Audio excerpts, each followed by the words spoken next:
Bahasa Indonesia dan Presentasi Ilmiah. Selamat menyaksikan. Pepatah mengatakan, tak kenal maka tak sayang. Jadi kita kenalan dulu ya biar saling sayang. Perkenalkan kelompok kami yang beranggotakan Saya Helza Mutia Rahma. Saya Nova Wirnaribawa. Saya Adisti Tita Safitri. Saya Vivi Aulia. Saya Vanessa Abdalova. Kami mahasiswi dari jurusan D3 Gizi Poltekkes Kemenkes Riau. Dalam mata kuliah Bahasa Indonesia dengan dosen pengampu Bapak Ripi Hamdani MPD. Predikat adalah kalimat atau ungkapan yang digunakan untuk menunjukkan makna yang sebenarnya. Bahasa adalah alat komunikasi yang digunakan manusia untuk berinteraksi dengan manusia lainnya. Jadi, hakikat bahasa adalah makna yang terdapat dalam bahasa yang kita gunakan sehari-hari. Bahasa merupakan alat komunikasi antar manusia berupa lambang, bunyi yang berasal dari mulut yang merupakan alat ucap manusia.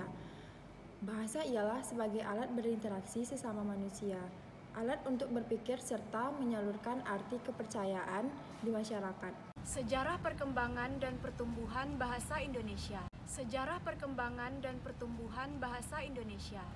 Bahasa Indonesia berasal dari bahasa Melayu.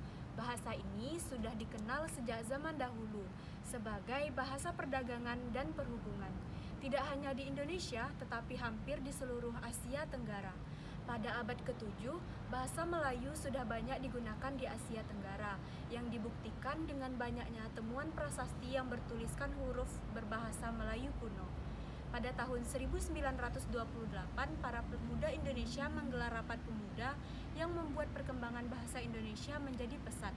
Sekarang, bahasa Indonesia sudah dipakai oleh berbagai lapisan masyarakat Indonesia. Dewasa ini, kedudukan bahasa Indonesia semakin terkikis. Mengapa demikian? Karena dapat kita lihat dari bagaimana penggunaan bahasa oleh muda-mudi saat ini.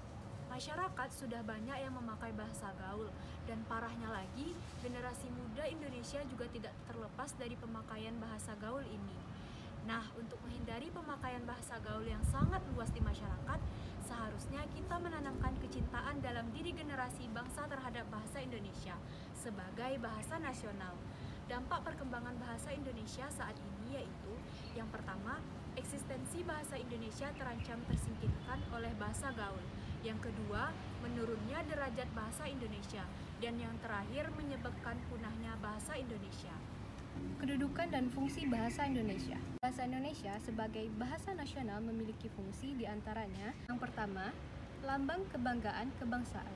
Di dalam fungsinya sebagai lambang kebanggaan kebangsaan, bahasa Indonesia mencerminkan nilai-nilai sosial budaya yang mendasari rasa kebangsaan. Yang kedua, lambang identitas nasional. Bahasa Indonesia fungsinya sebagai identitas nasional yang mengarah kepada penghargaan terhadap bahasa Indonesia selain bendera dan lambang negara. Yang ketiga, alat perhubungan antar warga, antar daerah, antar budaya. Berkat adanya bahasa Indonesia, masyarakat dapat berhubungan satu dengan yang lain sedemikian rupa sehingga kesalahpahaman sebagai akibat perbedaan latar belakang sosial budaya dan bahasa tidak perlu dikhawatirkan. Yang terakhir, alat pemersatu suku budaya dan bahasanya. Bahasa Indonesia sebagai alat pemersatu suku, budaya, dan bahasa maksudnya, bahasa Indonesia memungkinkan keserasian di antara suku-suku, budaya, dan bahasa di Nusantara tanpa harus menghilangkan identitas, kesukuan, dan kesetiaan kepada nilai-nilai sosial budaya serta latar belakang bahasa daerah yang bersangkutan. Jenis-jenis presentasi ilmiah. Yang pertama, presentasi dadakan atau impromptu.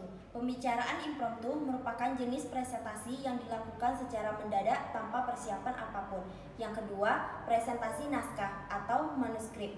Presentasi naskah merupakan jenis presentasi di mana dalam menyampaikan informasi, seorang pembicara melakukannya dengan membaca naskah. Yang ketiga, presentasi hafalan atau memoriter. Jenis presentasi yang dilakukan menghafal dari teks yang telah disediakan. Yang terakhir, presentasi extempore. Pembicaraan mempersiapkan materi dengan garis besarnya saja. Kemudian pada saat presentasi akan dijabarkan secara mendetail. Pengertian presentasi ilmiah. Presentasi ilmiah adalah kegiatan keterampilan berbicara di depan umum untuk menyampaikan gagasan atau pendapat dari hasil temuan penelitian, pemikiran kritis, atau informasi dalam dunia akademik dan pendidikan. Tujuan dari sebuah presentasi adalah untuk menginformasikan suatu informasi dari pembicara kepada pendengar, meyakinkan pendengar terhadap apa yang disampaikan oleh pembicara, membujuk pendengar agar melakukan hal sesuai yang disampaikan oleh pembicara, menginspirasi pendengar tentang apa yang disampaikan oleh pembicara, dan menghibur pembicara. Etika dalam presentasi ilmiah. Yang pertama yaitu setiap peserta harus jujur pada diri sendiri dan peserta perlu mengecek apakah pemahamannya sudah benar atau belum. Yang kedua, setiap peserta wajib menghargai pendapat atau gagasan orang lain. Yang ketiga, ketika pertanyaan sudah diajukan oleh peserta lain, maka dia tidak akan mengulangi pertanyaan itu lagi. Keempat, ketika bertanya untuk memperoleh informasi, satu kewajiban yang dilakukan penanya adalah menyimak jawaban dari penyaji. Yang kelima, jalannya forum ilmiah ditentukan oleh moderator, maka etika yang harus dijaga adalah moderator harus adil. Yang keenam, informasi yang didapat selama forum, baik inti uraian, penyaji, pertanyaan, maupun jawaban perlu dicatat secara rapi oleh notulis. Yang terakhir, teknisi wajib memastikan bahwa peralatan teknologi yang digunakan dapat bekerja dengan baik. Teknisi harus melakukan pengecekan ulang sebelum forum dimulai dan harus selalu siap untuk mengontrol segi teknologi yang digunakan dalam forum. Sekian video dari kami, lebih dan kurangnya kami mohon maaf. Wassalamualaikum warahmatullahi wabarakatuh. Sampai jumpa.